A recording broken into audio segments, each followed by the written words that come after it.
মনোবিজ্ঞানে তারা একটি বিশেষ বিষয় পরীক্ষা করে দেখে, এর নাম হলো স্লো বয়েল, ধীর গতির সিদ্ধ। তারা একটি ব্যাঙকে নিয়ে ফুটানো পানিতে ছেড়ে দেয়, এটি তখন সাথে সাথে লাফ দিয়ে বের হয়ে যায়। এরপর ব্যাঙটাকে নিয়ে স্বাভাবিক পানির একটি পাত্রে ছেড়ে দেয়, আর তারা পাত্রটির নিচে ধীরে ধীরে তাপ দিতে থাকে। এক সময় তাপমাত্রা তীব্র আকার ধারণ করে, কিন্তু ব্যাঙটা কখনোই লাফ দিয়ে বের হয় না, সেখানেই তার মৃত্যু ঘটে। সে এমনকি বুঝতেও পারে না যে তার তাপমাত্রা ধীরে ধীরে বৃদ্ধি পাচ্ছে।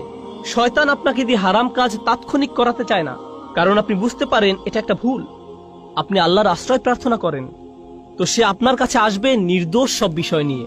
আপনি তখন ভাববেন, এতে আর কি সমস্যা, মানুষ এটাকে শুধু শুধু খারাপ মনে করে, কিন্তু আপনি বুঝতেও পারবেন না।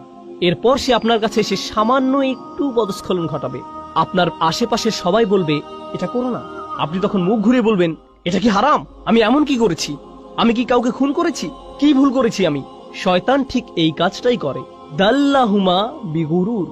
সে আমাদের পিতামাতার সাথেও সব ধরনের প্রতারণার মাধ্যমে এই পদ্ধতি অবলম্বন করেছিল। ব্যাপারটা ইন্টারেস্টিং যে আরবিতে গুরুর মানে প্রতারণা, আবার এর দ্বারা অহংকার বোঝায়।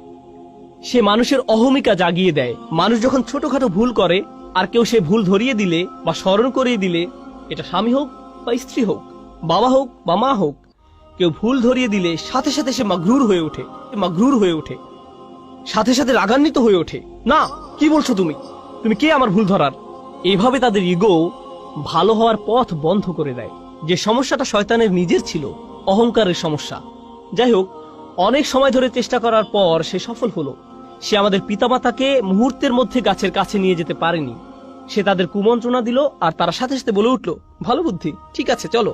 না না না, এতে অনেক লম্বা সময় লেগেছিল তারা সেখানে যাওয়ার পূর্বে। অবশেষে তারা তাদের আদি ভুলটি করে ফেলল। আল্লাহ আযজা জাল্লা বলেন, বাদাত লাহুমা সাওআতুহুমা। তাদের উলঙ্গতা, তাদের কদর্যতা প্রকাশিত হয়ে পড়ল। এটা পরস্পরের নিকট প্রকাশিত হয়ে গেল। তাদের জামা কাপড় খুলে গেল। এই কাজের ফলস্বরূপ তাদের কাপড় খুলে গেল। এটি আসলে কোরআনের শক্তিশালী একটি দার্শনিক প্রতীকী শিক্ষা। আমরা শুধু এর ভাবকে আক্ষরিক অর্থে গ্রহণ করি না, কিন্তু এর ভেতরে রয়েছে বহু প্রজ্ঞা।